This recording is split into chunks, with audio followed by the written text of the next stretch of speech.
अश्वमेध की आहुति तो सपत्नी दी जाती है, अर्थात अब दूसरे विवाह के लिए सज है। जब आप अयोध्या पधारिएगा तो स्वयं मेरी पत्नी को देखिएगा।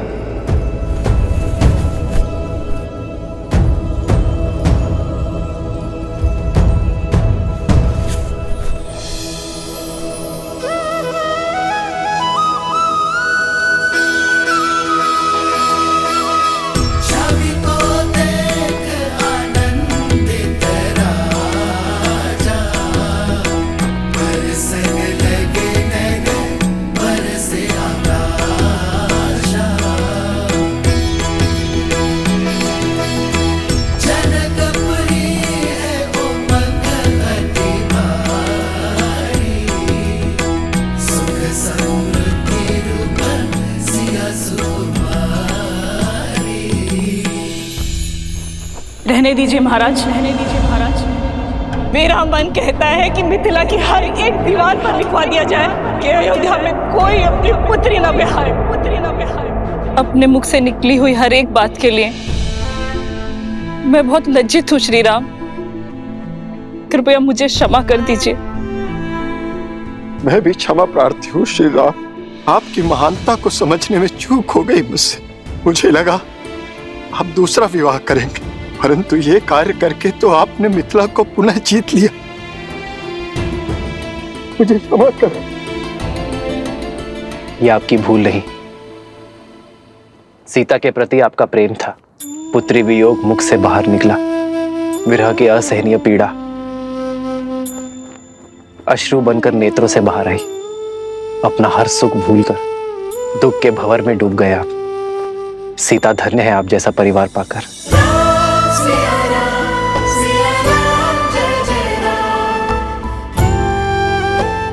मुझे अपनी पुत्री पर गर्व और जमाता पर अभिमान है।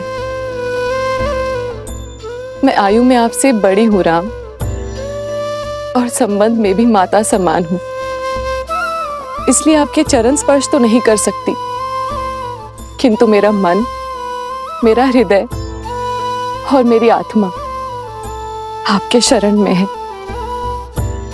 जो जीव आपका ये त्याग नहीं समझ पाएगा वो या तो मूर्ख होगा या अबोध बालक। मेरा मार्गदर्शन सीता का निस्वार्थ प्रेम है मां। मैं उसी के सहारे यहां तक पहुंचा हूं। राम सिया राम जय जय राम। राम सिया राम जय जय राम।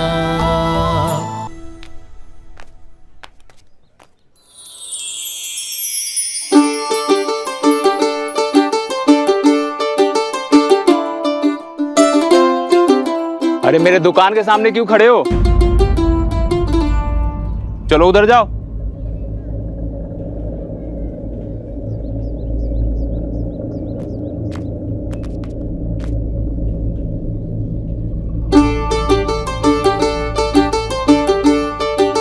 मेरी दुकान के सामने कौन सा सुर छेड़ने लगे? चलो आगे चलो।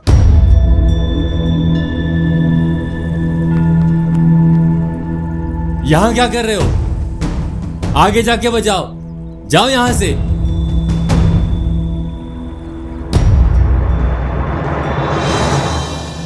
सात दिनों तक सूर्य उदय से सूर्य अस्त तक यज्ञ होगा, जिसके पश्चात अश्व को मुक्त किया जाएगा।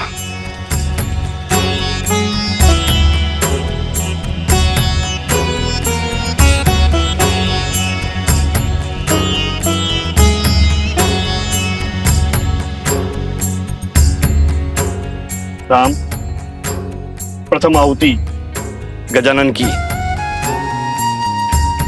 ओम श्री शुद्धि बुद्धि सहिताय मनमनाः गणाधिपतये नमो नमः। स्वाहा।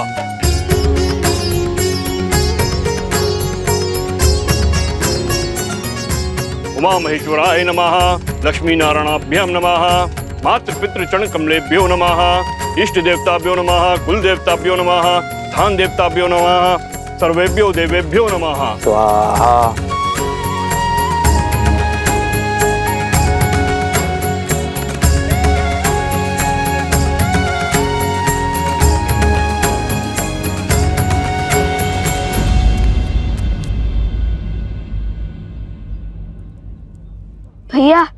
भैया हम राम कथा सुनाने का प्रयास कर रहे हैं और अयोध्या की प्रजा खान पान धन धान में उलझी हुई है।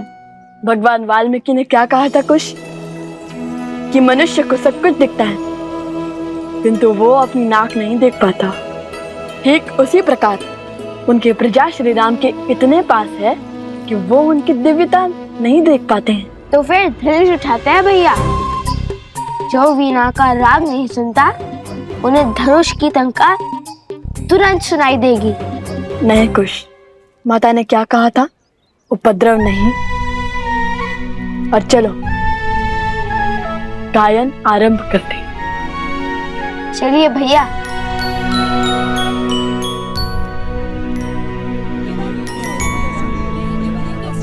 ले लो बहुत अच्छी तलवार है भाइयों, आओ ले लो। अरे मित्र हटाओ इस अश्व को। अरे पूरा मार्ग रोक लिया है, तनिक और बल लगाओ। रखिए नीचे रखिए, नीचे रखिए।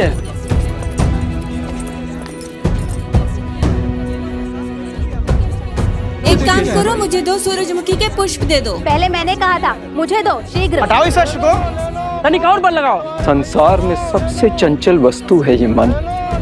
जो ये साध लिया उसने सब कुछ साध लिया। यहाँ कोई सुनेगा हमारी गायन? सब श्री राम पर छोड़ दो और चलो गायन आरंभ करते हैं। जय माता सरस्वती।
दशरथ अजर बिहारी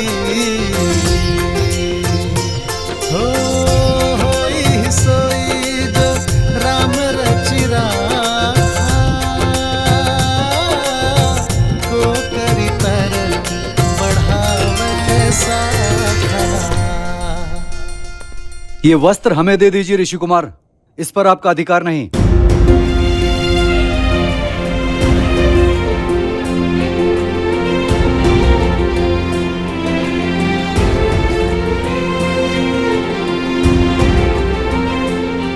क्यों रुक गए?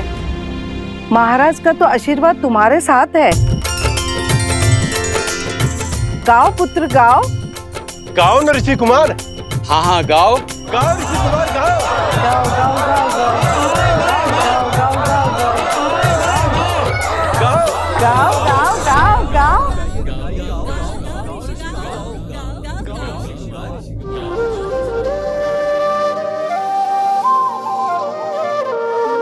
करने को रघु वंश में वृद्धि, यज्ञ बड़ा किया पुत्र कामेष्टि। भय 4 सुत जो मिले 4 धाम, शत्रुघ्न भरत लक्ष्मण और राम। राम सिया राम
शास्त्र गुरु वशिष्ठ सिखाए,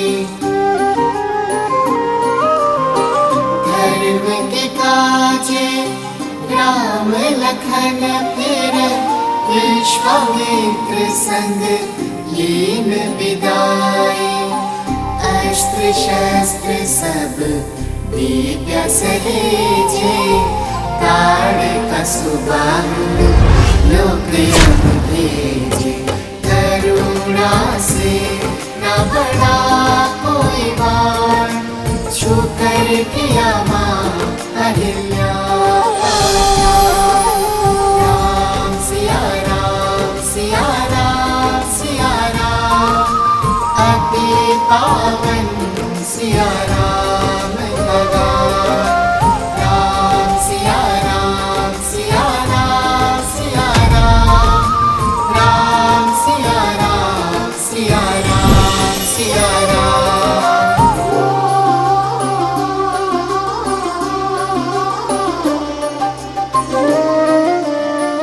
ये कौन बालक इतना मधुर राम कथा का गान कर रहे हैं? मिथिला में शिव का धनुष भयंकर, जिसे न हिला सका कोई धुरंधर।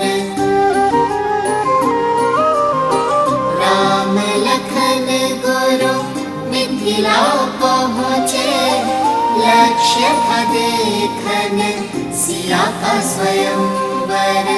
मिथिल सभा में थी विकट निराशा, कौन बने भरतार सिया का। ले गुरु आशीष उठे फिर राम, शीश झुका किया शिव को प्रणाम। राम सिया राम सिया राम सिया राम, राम सिया रामायण को प्रणाम। राम सिया राम सिया राम सिया राम, राम सिया राम सिया राम सिया राम।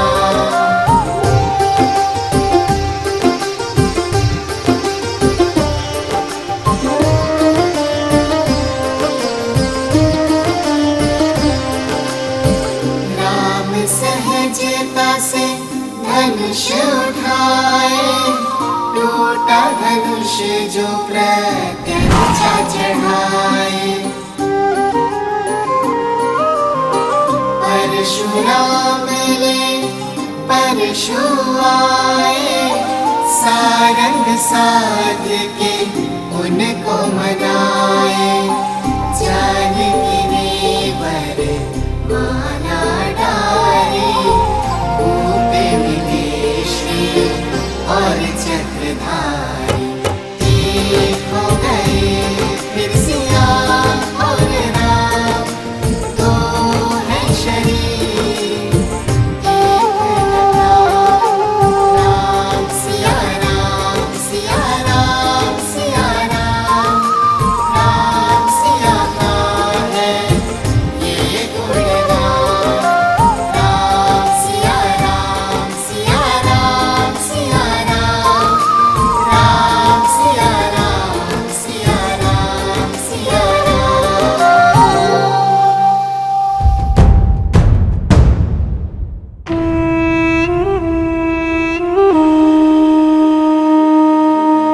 इस राम के हर कार्य से प्रजा उसकी भक्त बन जाती है।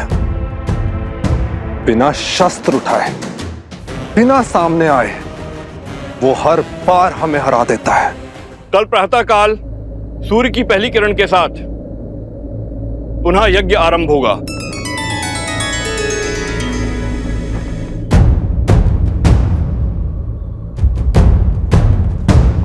हनुमान कहाँ गया? सिया राम सिया राम सिया राम, राम प्रभु सिया राम सिया राम।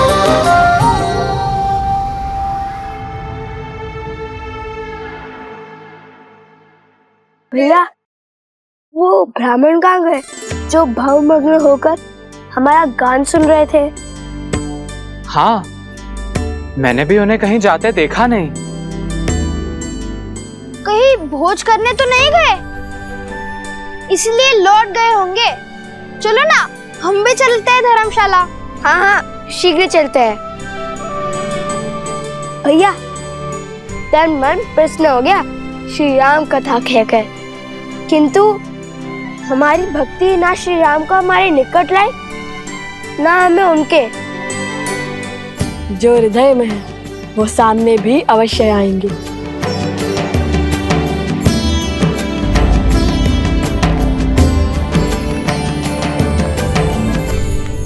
मिल गया मार्ग। तुमने कहा राम की प्रजा उसकी भक्त है, परंतु प्रजा शब्द का एक अर्थ संतान भी होता है, बानासुर। हो सकता है राम के जिस कार्य में प्रजा को धर्म दिखाई दे, उसी कार्य में उसकी संतानों को अधर्म दिखाई दे। हम सबको बता दें कि लव कुश रामपुत्र है।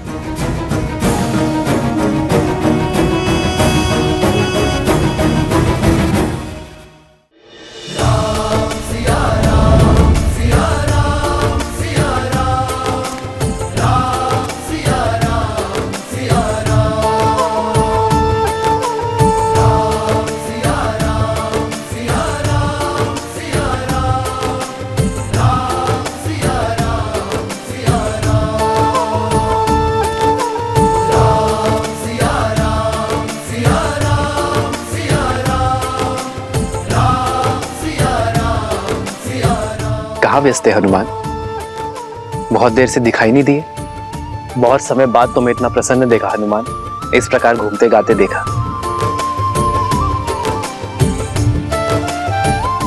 हनुमान जी, हमें भी तो बताइए, इस मंत्र मुग्धता में हम कैसे झूमे? भरत भैया, जब मन आनंद से भरा हो तो पग अपने आप झूमने लगते हैं, और भक्त को मंत्र मुग्ध करने वाले और कोई नहीं, मेरे प्रभु श्री राम ही हैं। मैंने क्या किया हनुमान? आपने नहीं, आपकी कथा ने प्रभु। उन दो ऋषि कुमारों ने, जो नगर में आपके और माता सीता के गुण गा रहे थे। प्रभु, जितने सुंदर मुख उतनी सुंदर वाणी, जितने सुंदर शब्द उतना सुंदर संगीत। प्रभु, मुझे लगा जैसे साक्षात माता सरस्वती गा रही थी और अयोध्या झूम रही थी। जिस गान ने हनुमान जी को इतना भाव विभोर कर दिया, उसका श्रवण तो हमें भी करना चाहिए भैया। तुम्हारे मुख पर आनंद और संतुष्टि देखकर मुझे भी प्रसन्नता हुई है हनुमान। क्या मुझे नहीं सुनाओगे उनका गान? यदि सबकी इच्छा हो तो कल उन्हें राजमहल ले आओ, हम सब साथ मिलकर उन्हें सुनेंगे। अवश्य प्रभु, अवश्य।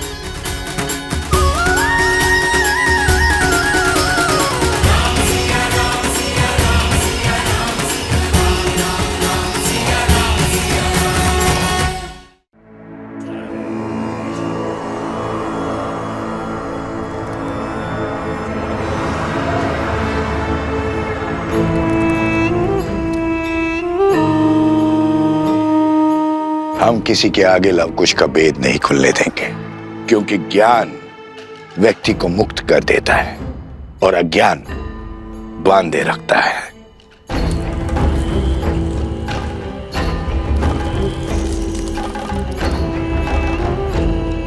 मेरी शक्ति का स्रोत यही अज्ञान है, बानासुर। मिथिला में मेरी यही योजना थी कि सारे समाज के समक्ष ये रहस्य प्रकट कर दूं, किंतु अब मन में और भी उत्तम विचार आया है। कैसा विचार? ऐसा विचार जिससे राम के धर्म के साथ साथ राम का अस्तित्व भी नष्ट हो जाएगा। उन बालकों के साथ मिथिला की एक स्त्री भी है, उसके माध्यम से मैं राम के पुत्रों को राम का विरोधी बना दूंगा। शीघ्र ये संसार पिता पुत्रों के बीच में युद्ध होते हुए देखेगा। राम के हाथों लव कुश का वध होते हुए देखेगा।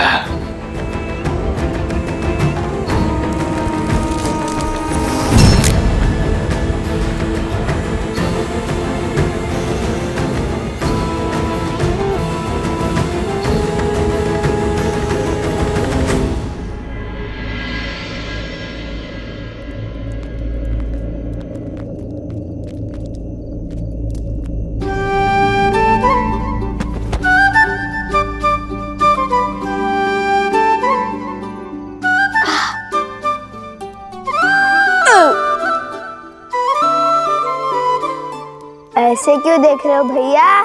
देख नहीं रहा हूँ, सोच रहा हूँ पेट है कि कुआं। एक पंगत में आधी नगरी का भोजन खा चुके हो तुम, और ये साथ में पोटली भी बांध कर लिया है तुम।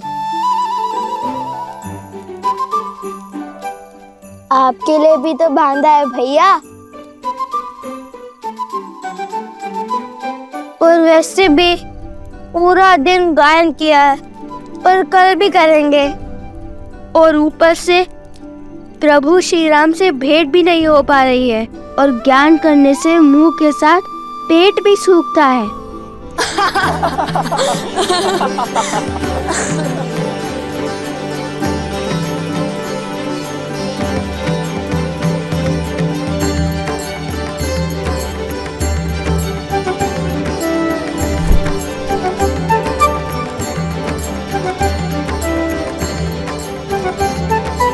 कुश, अरे कुश, रूठ क्यों गए? लाभ, अरे कुश। पुत्री,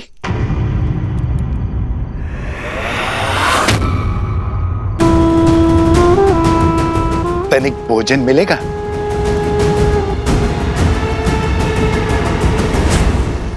अरे कुश, हम तो केवल उपहास कर रहे थे। अब प्रभु से ना मिलने का क्रोध तुम हम पर क्यों निकाल रहे हो? कुश, कुश, रुको ना, इतना खाने के बाद और चला नहीं जाता।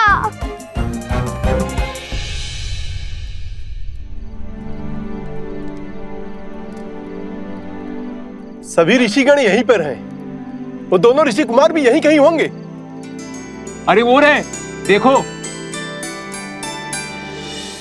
मेरे पास तो केवल यही है, यज्ञ का भोजन।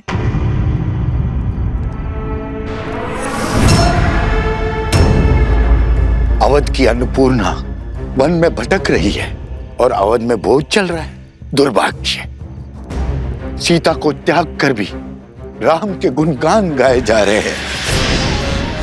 सीता का त्याग करके भी राम महान हो गया। अश्वमेध यज्ञ की अग्नि जल रही है, किंतु किसी के हृदय में सीता के लिए विषाद की चिंगारी तक नहीं भड़की। पर मेरा मन जल रहा है। मेरे लिए ये भोग अपवित्र है, विष है, और गांव पर नमक तो तब छिड़क रहा है जब वो ऋषि कुमार राम के गुणगान गा रहे हैं। कुश रुको, कुश, कुश। ऋषि कुमारों,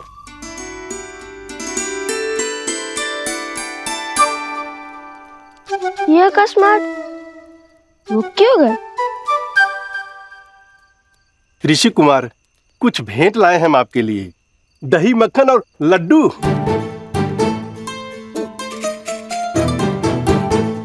क्या?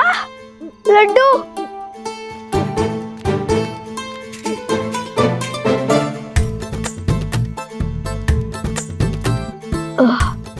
रहने दीजिए, इसकी कोई आवश्यकता नहीं है। हमने पेट भरकर खाया है। धन्यवाद। कुश, माता ने कहा था कि जिस भेंट को सच्चे मन से दिया गया हो उसे मना नहीं करती। लाइए, इन्हें आप यहाँ रख दीजिए। नहीं नहीं, इसकी कोई आवश्यकता नहीं है। लाइए लाइए।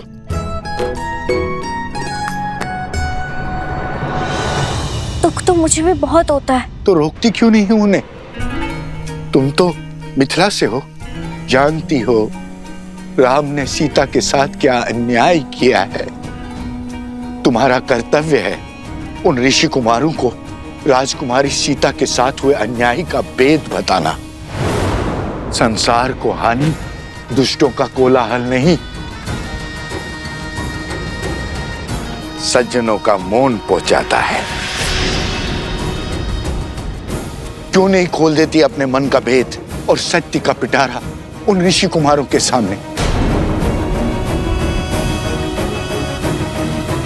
आप दोनों ने न केवल हमारे महाराजा और महारानी के जीवन की प्रशंसा का गुणगान गाया है, बल्कि हमें भी उनके जीवन के महत्व को भी समझाया है। आपकी राम कथा का गान सुनकर आभास हुआ महारानी सीता के अब अपराधी हैं हम। उन पर संदेह कर बहुत बड़ा पाप किया हमने। धन्य है आप ऋषि कुमार। अपराध, संदेह, अन्याय अर्थात आप दोनों ने आज अपने गायन से अयोध्या के व्यक्ति व्यक्ति के भीतर पुनः श्री राम की मर्यादा धर्म का प्रसार किया। आप दोनों को धन्यवाद ऋषि कुमार।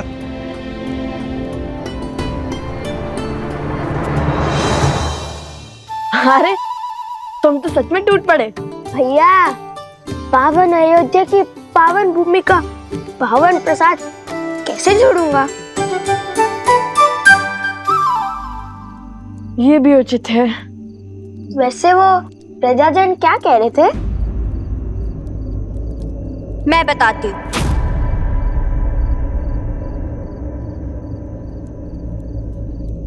क्या? अब तो अयोध्या की प्रजा भी मान गई कि श्री राम ने हमारी मिथिला की राजकुमारी के साथ अन्याय किया है। कैसा अन्याय? क्या कह रही हैं आप? हाँ, सुना तो मैंने भी था कि श्री राम ने माता सीता को त्याग दिया है।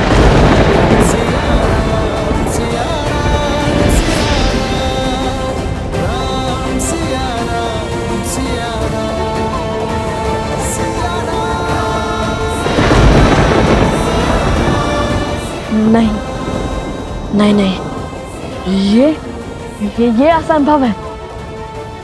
यदि ये अश्वमेध यज्ञ हो रहा है तो माता सीता भी उनके साथ होंगी, और यदि माता सीता उनके साथ नहीं है तो ये अश्वमेध यज्ञ कैसे हो रहा है? इन सब बातों का उठता है। कल जब श्री राम से भेंट होगी तो मिल जाएगा ना? नहीं नहीं, मैं कल की प्रतीक्षा नहीं करूंगा और इसे क्षण सिद्ध कर दूंगा कि हमारे आराध्य श्री राम ऐसा अन्याय नहीं कर सकते, और माता सीता भी उनके साथ अयोध्या में है।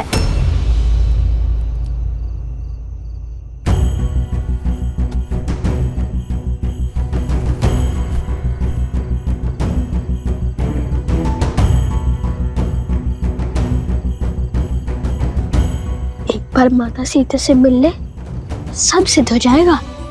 परंतु माता ने गरिमा में रहने के लिए कहा था।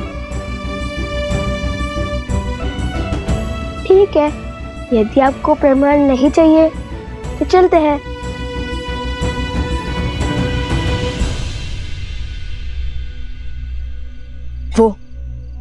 वो प्रभु श्री राम का महल लगता है। चलो।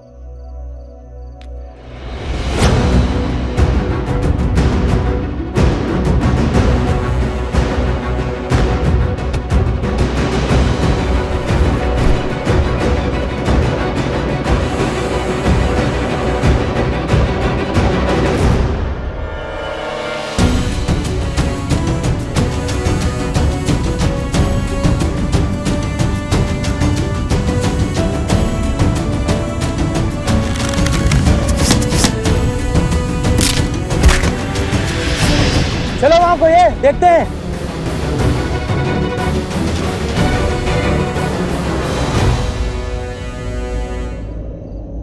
इतनी तीव्र वायु, लगता है चक्रवात आने वाला है।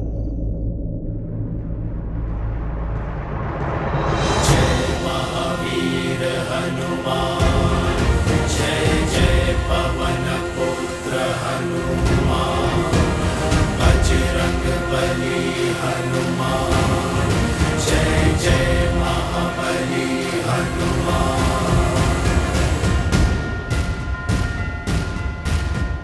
बजरंग बली। हनुमान जी, हमारा प्रणाम स्वीकार करें।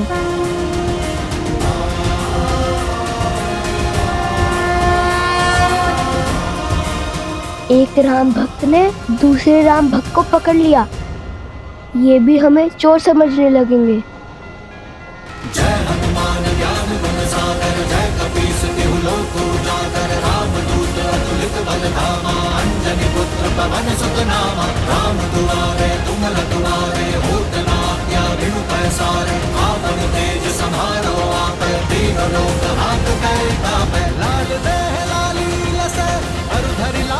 देखो हनुमान जी ने पकड़ लिया उन्हें, चलो।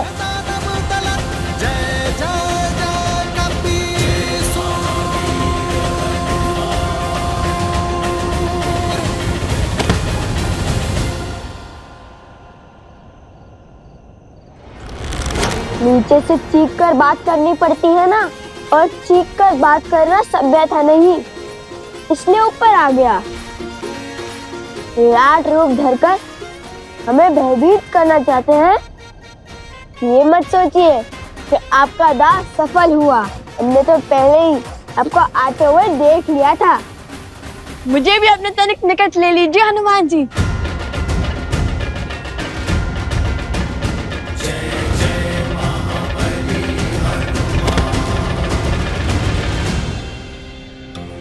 महाबली हनुमान जी, हमारा साहस भले ही आपको दो सांस लगे, किंतु हम श्री राम और माता सीता के दर्शन करना चाहते हैं। किंतु हमने ये दीवार युद्ध के विचार से नहीं लांघी है।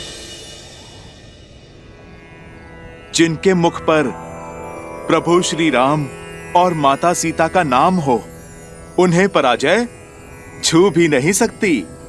और मुझे पूरा विश्वास है, सिया राम का गुणगान करने वाले ऋषि कुमार उनसे युद्ध करने तो नहीं आए होंगे।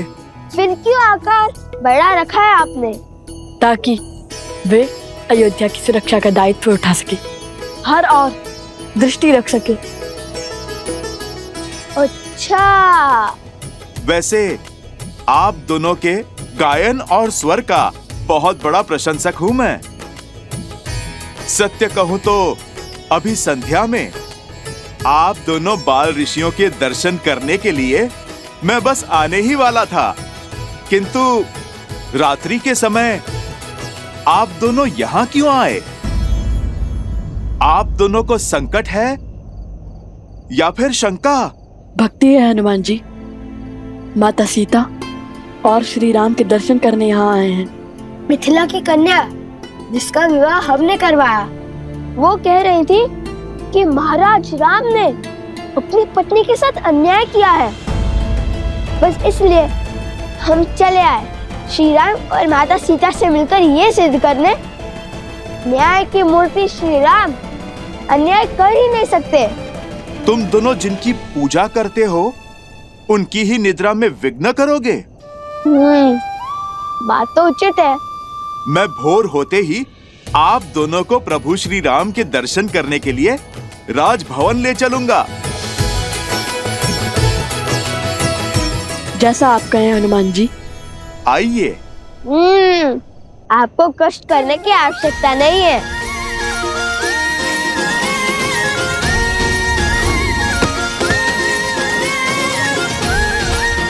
अद्भुत, बुद्धि के साथ बल और साहस भी है आप दोनों में। धन्यवाद, कल भोर अवश्य ही भेंट होंगी। प्रणाम। हमें श्री राम और माता सीता से मिलना है। स्मरण रहे, हम आपके मित्र हैं, हमारे बाण नहीं।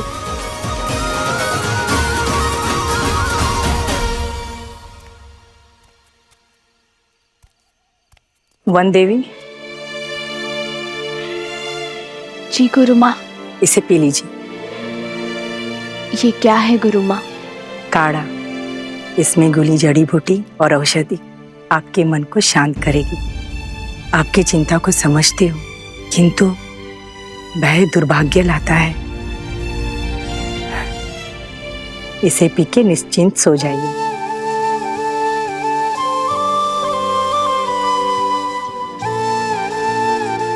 धन्यवाद गुरु माँ। विश्राम कर। आप मेरी चिंता तो समझती हैं, किंतु उसके पीछे का कारण नहीं। बस मेरा लवकुश अपने आराध्या से मिल ले और उनकी भक्ति पर कोई आँच ना आने पाए।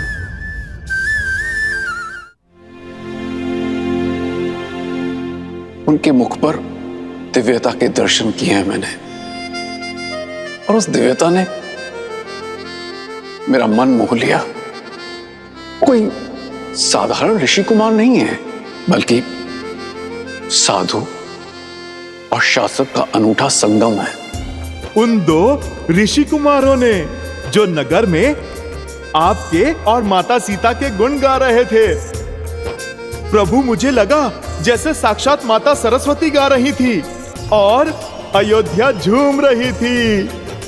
यदि सबकी इच्छा हो तो कल उन्हें राजमहल ले आओ, हम सब साथ मिलकर उन्हें सुनेंगे।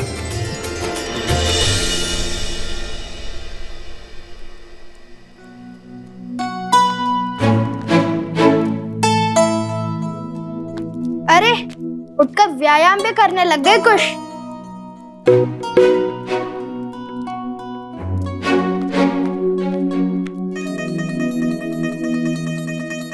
अरे पहले तो सुनील को लेकर बैठे रहते थे, अब इस वीणा को अधिक साफ करने से कहीं टूट ना जाए। कितनी मूर्खतापूर्ण बातें कर रहे हो। श्री राम और माता सीता से मिलने जा रहे हैं।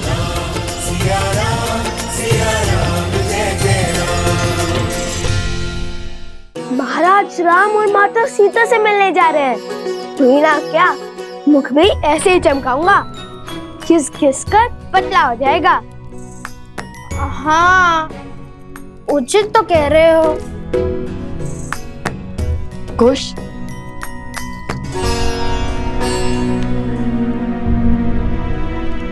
ये महारानी सीता है, माता सुनकर कहीं क्रोधित ना हो जाए। लव और कुश, तुम जानते हो वो दोनों कौन हैं? वो वन देवी के पुत्र। और ये वन देवी कौन है? लव कुश की माता। केवल लव कुश की माता नहीं, मूर्ख बालक, श्री राम की अर्धांगिनी, अयोध्या की महारानी है वो, सीता है वो, सीता। इसलिए तो मुख स्वच्छ कर रहा हूँ भैया। मैंने सुना है स्त्रियों को कभी सुंदर बालकों पर क्रोध नहीं आता। ठीक है, लेकिन माता सीता कहने की कोई आवश्यकता नहीं है। ये तो मेरे मन से पूछिए भैया, जो हमेशा कहता है कि माता सीता सुंदर, सहज और प्रेम पूर्ण होंगी। सब उन्हें माता कहकर बुलाते होंगे। लवकुश वो ऋषि कुमारों, हनुमान जी।